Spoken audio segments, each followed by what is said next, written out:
দক্ষিণ ভারতীয় চলচ্চিত্রের রাজকুমারী হিসেবে পরিচিত শ্রীলীলা মেধা ও পরিশ্রম দিয়ে ভারতীয় চলচ্চিত্র জগতে খুব কম সময়ের মধ্যে নিজের অবস্থান শক্ত করেছেন। এখন পর্যন্ত শ্রীলীলা মহেশ বাবু, রবি জেতা, আল্লু অর্জুনের মতো দক্ষিণী তারকাদের সঙ্গে কাজ করেছেন। এবার রোমান্টিক সিনেমা আশিকি 3-তে অভিনয় করতে চলেছেন শ্রীলীলা। এবার অনুরাগ বসুর পরিচালনায় এবং কার্তিক আরিয়ানের বিপরীতে প্রধান নারী চরিত্রে অভিনয় করতে চলেছেন এই সুন্দরী।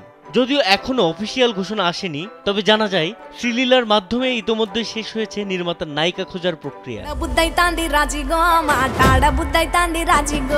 শ্রীলীলা তার ক্যারিয়ারের দ্বিতীয় বলিউড সিনেমার অংশ হতে পেরে বেশ উচ্ছ্বসিত। স্যান্ডেলিনা সো রূপচর্চায় আভিজাত্য। আর তার টিম খুব শীঘ্রই বড় ঘোষণার পরিকল্পনা করছে। সম্প্রতি তৃপ্তি ডিমরির এই সিনেমাটি থেকে সরে যাওয়ার পর সিনেমাটি আরো বেশি আলোচনায় উঠে আসে দর্শক মহলে। তবে তৃপ্তি সরে যাওয়ার কারণ এখনো খোলাসা করেননি ছবিটির নির্মাতা। 23 বছর বয়সী শ্রীলীলা বি-টাউনে একদম নতুন মুখ।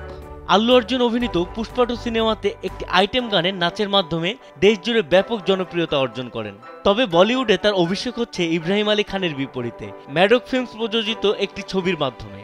চলতি বছরের শুরুতে মুম্বাইতে স্ক্রিপ্ট রিডিং সেশনে ইব্রাহিম ও শ্রীলীলাকে একসঙ্গে দেখা গিয়েছে।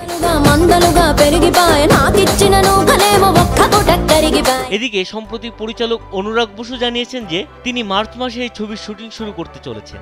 এর আগে এক সাক্ষাৎকারে নির্মাতা জানান, এক সপ্তাহের মধ্যেই নারী প্রধান চরিত্রের জন্য অভিনেত্রীকে চূড়ান্ত করা হবে, যা এখন শ্রীলীলা হওয়ার সম্ভাবনা প্রবল।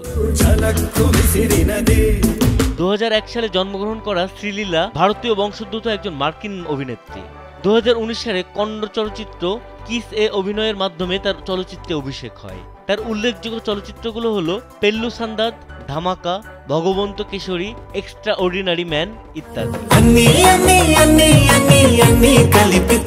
বিনোদন ডেস্ক, কালবেলা।